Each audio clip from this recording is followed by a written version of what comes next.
ஜனநாயக கூட்டணி கட்சியின் சார்பில் பாட்டாளி மக்கள் கட்சி நிறுவனர் ஐயா ராமதாஸ் அவர்கள் மயிலாடுதுறை வேட்பாளராக அறிவித்திருக்கிறார்.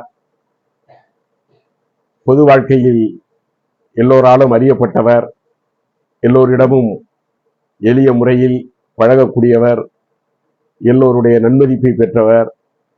ஆடுதுறை பேரூராட்சி தலைவராக இருந்து சிறப்பாக பணியாற்றுகிறார். அவரை மயிலாடுதுறை வேட்பாளராக அறிவித்திருப்பது எல்லோரும் வரவேற்கிறார்கள்.